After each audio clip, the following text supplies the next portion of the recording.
Olá, tudo bem? Aqui é a Sandra Pereira, terapeuta holística reencarnacionista. Estou aqui hoje para contar um pouquinho para vocês a respeito dos acordos espirituais, as cartas terapêuticas e a terapia dos acordos espirituais. Vou começar mostrando para vocês então como é que funciona a tiragem de cartas dos acordos espirituais, né? O oráculo terapêutico dos acordos espirituais. Através dessa ferramenta a gente consegue identificar propósito de vida, grupos de resgate, instrumentos divinos, ajudas, talentos, se a pessoa está arrumando de maneira certa na sua encarnação ou não. É uma ferramenta de auxílio, de aconselhamento em relação aos desafios da vida, é a psicoterapia reencarnacionista em formato de cartas, né? Então, vou começar mostrando para vocês, então, um pouquinho sobre as nossas cartas. Então, nós começamos as jogadas pelas cartas das raízes espirituais. Então, a pessoa pode sortear ao acaso as cartas que podem mostrar a raiz espiritual que foi elencada para o trabalho nesta encarnação, né? Então, pode ser uma encarnação de raiz espiritual mental, onde a pessoa vai ter que trabalhar muito a sua inteligência, né? A utilização da sua ferramenta cérebro, né? Como treinar e educar os seus pensamentos, né? A sua mente. Pode ser uma raiz também emocional, onde a educação daí passa a ser aos sentimentos, né? A como a pessoa sente ou deixa de sentir as situações da sua vida. Uma encarnação de raiz física e material pode estar ligada à saúde, ao cuidado com o corpo físico, assim como também as conquistas e os trabalhos de ordem material, né? O trabalho, o dinheiro, a prosperidade, né? Conquista de casa, de estudo, uma série de coisas, né? E uma raiz espiritual, propriamente dita na espiritual, é quando a pessoa vem para desenvolver, restabelecer a sua ligação com o oculto, né? Com a verdadeira vida, que é a vida espiritual. Também se encaixa aqui nessa raiz a necessidade de algumas pessoas têm de exercitar o seu religare, né? Que é literalmente a vinculação com a sua fé, o quanto acredita ou não acredita no amparo superior, na criação divina, enfim, nas intenções de toda a criação, né? Então a gente começa pelas cartas das raízes espirituais. E aí a carta que sai já vai nos dando uma boa ideia sobre se a pessoa está encaixada ou não no seu propósito de vida, né? Depois passamos para os grupos de resgate, onde a gente consegue entender aonde, em que área da vida da pessoa ela vai exercitar a sua raiz espiritual, né? Então aqui a gente já começa a ter uma ideia de personalidade congênita, né? Características positivas e características negativas que estão contidas em cada um desses grupos de resgate. Apesar dos nomes meio assustadores que 2 deles têm, mas todos possuem características positivas e características negativas, as inferioridades, né? Que precisamos melhorar. Então, o grupo dos viciados são as pessoas que têm um vício realmente em algum procedimento. Esse grupo de viciados não necessariamente está ligado só à questão das drogas, do alcoolismo, né? Aqui nos viciados também podem se encontrar os viciados em pensamentos negativos, em mágoa, em relacionamentos tóxicos, né? Os viciados em procedimentos que dificultam, atrasam a sua evolução, né? Aqui estão sentadinhos as zonas de conforto, que de confortável não tem nada, né? O grupo dos buscadores são as pessoas que estão sempre em busca de algo, né?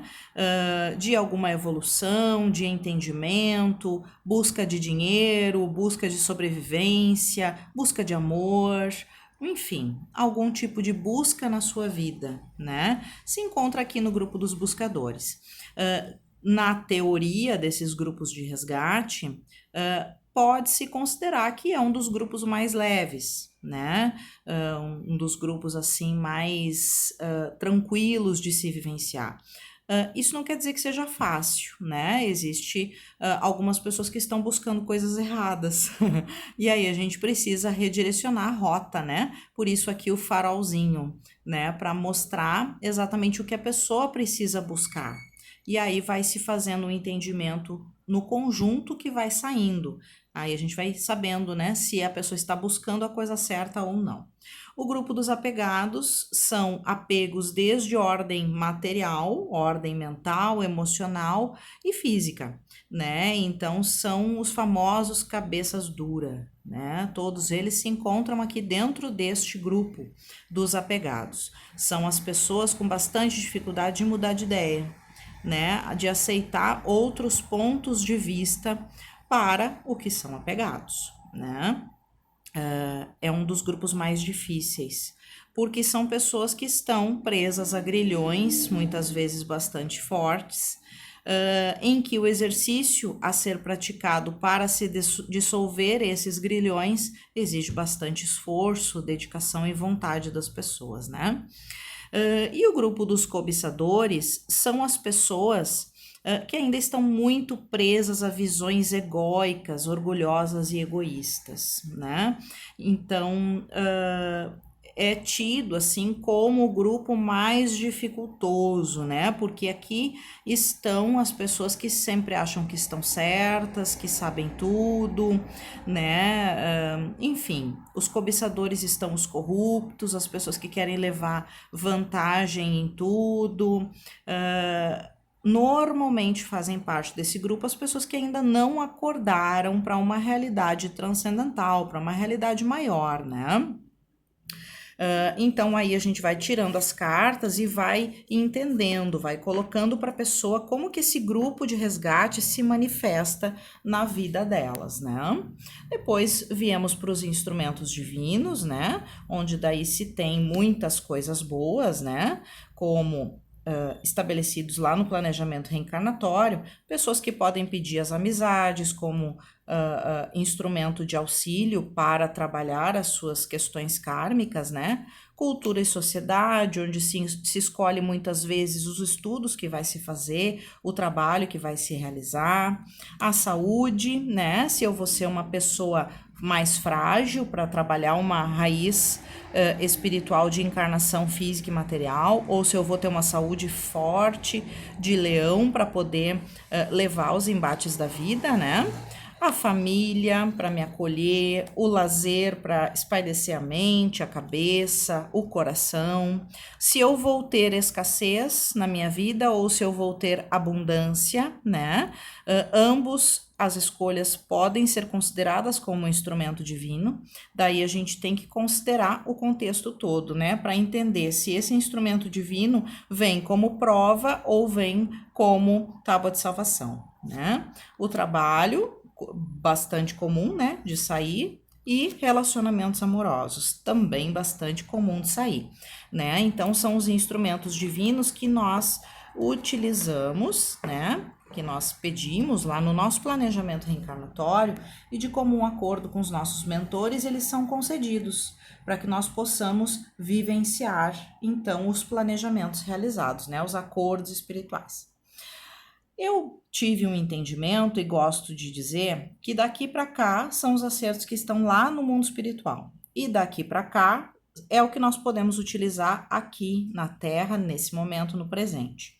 Então, aqui nós temos as cartinhas de ajuda, né? Onde nós podemos recorrer a amigos, para aconselhamento, para diversão, para um simples abraço. Os animais também para a mesma coisa, para nos ligar com a natureza, para trocarmos um magnetismo saudável. A família, ajuda profissional se encaixa aqui os médicos, os psicólogos, os psiquiatras, os terapeutas de áreas alternativas e holísticas. Este ajuda profissional significa alguém fora do seu círculo íntimo que, com um olhar profissional e afastado da sua realidade de vida, consiga auxiliar, oferecendo novas possibilidades, novas ferramentas de cura, né? Seres de luz, que é quando se aconselha a pessoa a exercitar o religare, né? Recorrer a orações, a meditações, a procedimentos que os liguem aos seres de luz que estão à disposição para auxiliá-los, né? Que estão próximos à pessoa para auxiliá-los, protegê-los, limpar o campo, enfim, né? De acordo com a necessidade da pessoa. Natureza, então, colocar pezinho na grama, tomar banho de mar, abraçar uma árvore e assim por diante, né? Para recebermos da nossa natureza maravilhosa todos os eflúvios que a natureza tem para nos oferecer. E, por fim, uma das ferramentas que está mais em voga ultimamente, né? A importância da meditação para se desenvolver um autoconhecimento, um contato íntimo conosco mesmo, né? Para recebermos os entendimentos, os insights, as intuições. Então, essas são as cartinhas de ajuda que a gente pode realizar aqui no presente mesmo. Aí depois vem cartinhas de ação, né? Porque é tudo muito bonito enquanto a gente está no campo do conselho. No momento em que a gente entra no campo da ação, rever crenças, dar limites, já dificulta um pouquinho, né? Mas essas cartinhas de ação aqui, elas já sugerem um caminho que a pessoa pode começar a tomar, né? Ou readaptar, ressignificar, porque às vezes a pessoa até já está fazendo, mas está fazendo de uma maneira errônea, com um olhar não adequado, né? Então, inovar, equilibrar emoções, perdoar, agir, e assim vai. Pedir ajuda, expressar, ser tolerante, aceitar, amar incondicionalmente, doar, e assim por diante, né? Ó, desacomodar, mudar. São cartas que nos indicam literalmente a mão na massa que precisamos colocar. E qual é essa massa? Né? Então, aqui é bem interessante essas cartas de ação, porque quando a gente chega nelas, nós já passamos por todas essas outras aqui.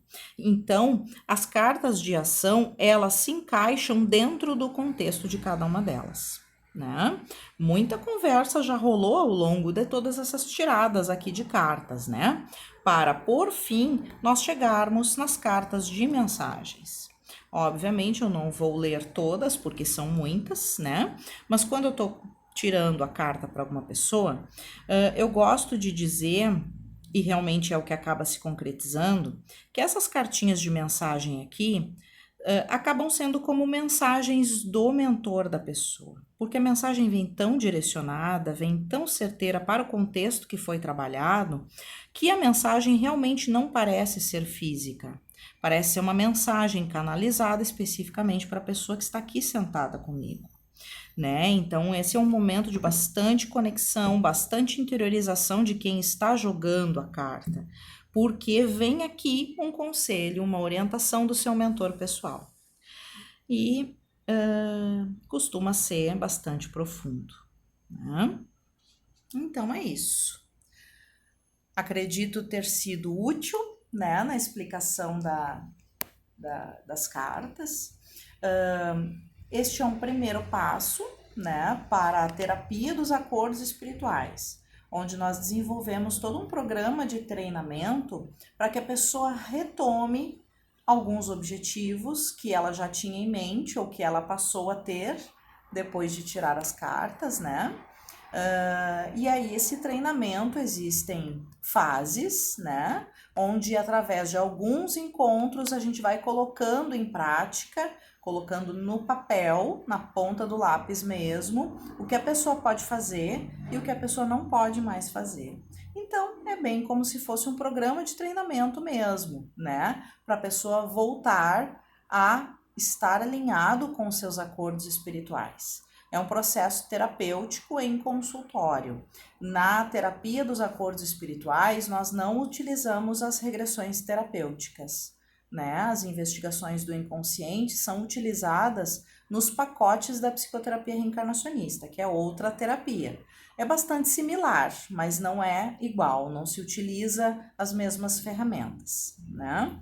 Então, a terapia dos acordos espirituais está à disposição, tanto aqui no consultório quanto à distância, né? Porque depois da sessão presencial com as cartas, é possível se dar continuidade através da internet, né? Nas consultas pelo WhatsApp vídeo.